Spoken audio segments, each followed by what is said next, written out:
Anyway, let's get on to our team selector then and pick our team for the first meaningful fixture for Liverpool for the new season, the Community Shield against Man City at Leicester City's King Power Stadium.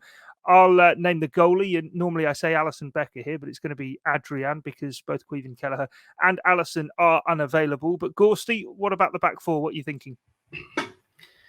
I think it'll probably be as close to the team that finished the last hour in Salzburg on Wednesday. So expecting Trent to start at right back. Robertson came on at half time, didn't he? I think he'll start. And then a centre back pairing of I think it'll go Matip and Van Dijk. Yeah, I was going to say that's the toss-up, isn't it, Tom? Is whether it's Matip or whether it's Konate. Personally, I'm going to play devil's advocate, disagree with the main man and say maybe Konate, given kind of that physicality he could offer up against Erling Haaland. Yeah, I was going to go with Konate as well. He sort of seemed to get the nod a bit more at the back end of last season.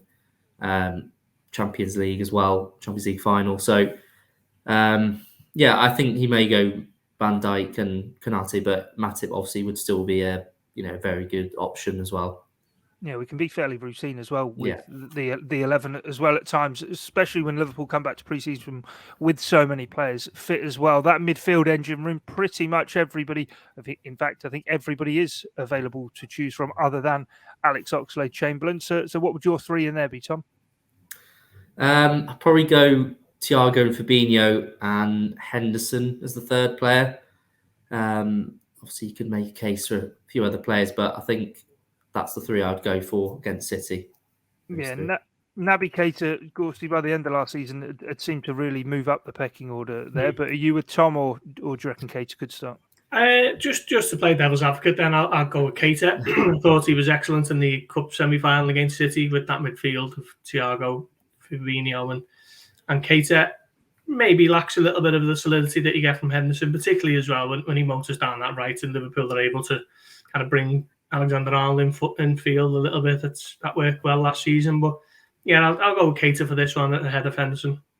I'm just going to try and find out, do we know how many substitutions are allowed to be made in the Community Shield? Is it 3 like a competitive fixture, or is it where they can make more? Well, 5, sorry, it would be 5 now, isn't it? Yeah, I think it's 5, yeah. Should we consult the FA website? Yeah, it might be best if you do that, Gorsty, whilst we come to the rest of the team, because I'm just thinking in terms of especially that midfield in particular, and Jurgen Klopp spoken about pre-season and wanting to get minutes into players' legs and get them prepared for the full season. Otherwise, it's going to have to be 5 players who go through 90 minutes, and you'd imagine if it is 5 substitutes, Tom, that midfield could be the one that's freshened up the most through the course of the game. Yeah, obviously it's coming into effect of the season, obviously the 5 subs, and like you said, in games like this, which you expect it might be a tight game as well, it's going to be quite useful. But against City, that's the only problem. They obviously have that benefit too because of their squad. So it could be something they look at doing, later on in the game, maybe going into, if it goes to extra time, which is, a possibility. It could happen again, happened last time, and they played them in this Community Shield. So, yeah, it would be a good option if they needed to do that. Yeah, Gorsty, did you get any luck?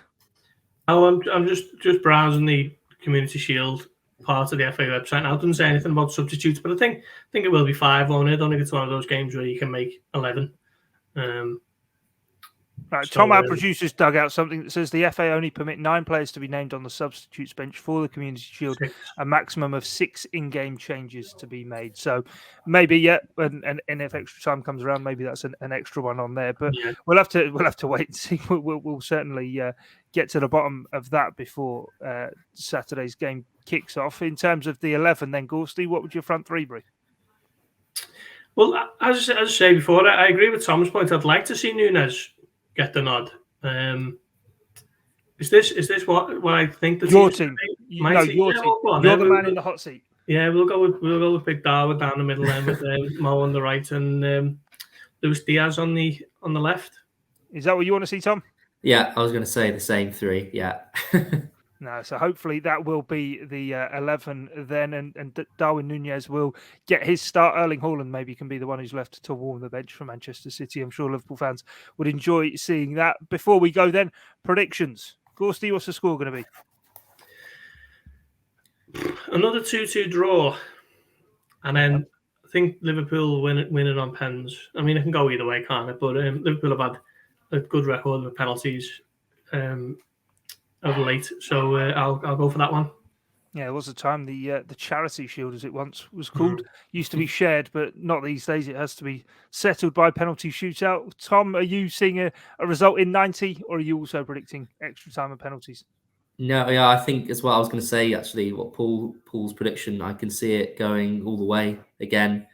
Liverpool seem to, whenever they're playing these sort of games, I was going to say at Wembley, obviously not this year, but going the distance in those sort of fixtures, and I can see it happening again. So, I think penalties as well. I think it might be 1-1 in normal time, and then no winners in extra time and penalties.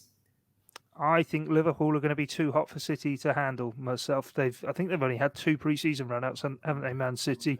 They do start the season maybe a bit slower than they do tend to finish them, and hopefully that will be enough for Liverpool. But the two guys have predicted that it will go all the way. We'll have to wait and see how it does play out. But that's it from us for this edition of the Blood Red podcast. Do remember to check out that 40-page season preview available online as well as with local retailers. But from myself, Guy Clark, Tom Cavilla, and Paul Gorst, thanks for your time and your company. It's bye for now.